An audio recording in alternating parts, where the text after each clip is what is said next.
Welcome to this podcast on difficult seborrheic keratosis.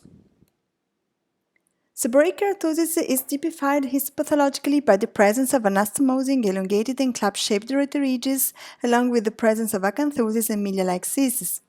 Upon dermoscopy, typically we can see several criteria such as the presence of milia-like cysts, comedo-like openings, fissures, ridges, fingerprinting, mouth-eaten borders, and fat fingers.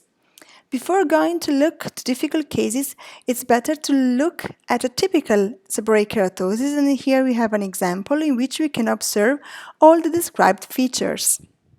With this in mind, we can move to the unusual dermoscopic patterns of seborrheic keratosis that have been described recently in this publication, in which the authors found out that seborrheic keratosis represent the 3.8% of all excised lesions that have been excised to rule out melanomas or other tumors.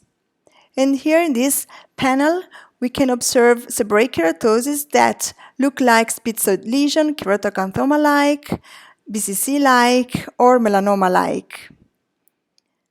I would like to consider difficult to diagnose seborrheic keratosis according to their palpability. And first, we start with the flat seborrheic keratosis. Here we see an example in which we have this flat lesion that at the first glance could look like a melanocytic proliferation. But if we consider the sharp borders, the presence of this light brown or even yellow background, and the milia-like cyst, we can tell that this lesion is a seborrheic keratosis, and actually it's a reticulated seborrheic keratosis, that is a very early seborrheic keratosis. Moving to another example that clinically looks quite ugly because it's a solitary lesion with irregular borders, and when we move to dermoscopy, we observe two colors, light brown and dark brown color, and we see the presence of borders that are sharply demarcated but not as sharp as we are used to see in seborrheic keratosis. This lesion is extremely difficult to be discriminated based solely on dermoscopy, and thus could be biopsied. And when we biopsy the lesion, we see that it's an early seborrheic keratosis in which these club-shaped ridges with the hyperpigmented keratinocytes give rise to the rings and the network that you can observe in the dermoscopy. Another example of this flat lesion in which we see again a solitary lesion with irregular borders. However, dermoscopy helps us to recognize and to diagnose this lesion as a seborrheic keratosis because we see the sharp borders with fat fingers, that is a stereotypical pattern seen in seborrheic keratosis, the presence of those double lines that are typically found in seborrheic. And here another example that could represent a challenging situation because associated with the brown color we have the onset of bluish coloration, and this is quite challenging for a clinician dealing with pigmented lesion. The clues to diagnose this seborrheic keratosis as such are the presence of the comedo-like openings that are, however, not specific, and the presence of cerebriform pattern with the sharp borders and jelly-like appearance.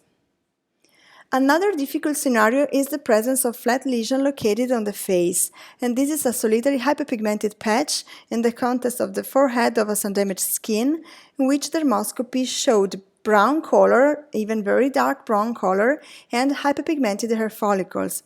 Based solely on dermoscopy, the lesion could not be easily recognized as a pigmented seborrheic keratosis. In these instances, confocal microscopy, when available, is extremely helpful because we see the presence of polycyclic papillary contours, that is the stereotypical pattern of a seborrheic keratosis, and the diagnosis can be made in 1 second.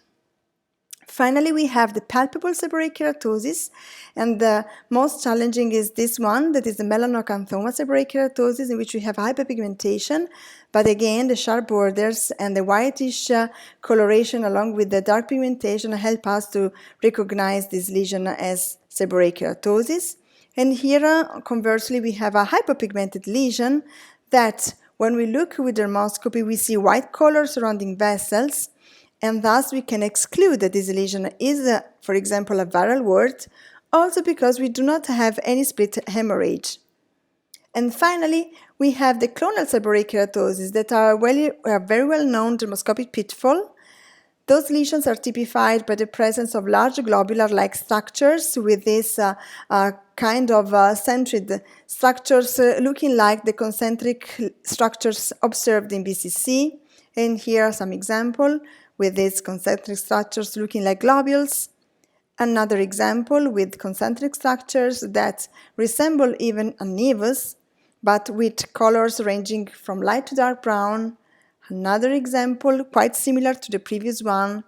And here a seborrheic clonal seborrheic keratosis with conflicting features, with sharp borders reminding us of seborrheic, and dark concentric structures looking like BCC that correspond actually to the presence of those pigmented nests of keratinocytes. And confocal microscopy, also in clonal seborrheic keratosis, is an excellent tool to diagnose those lesions as such. And I'd like to thank you for your kind attention.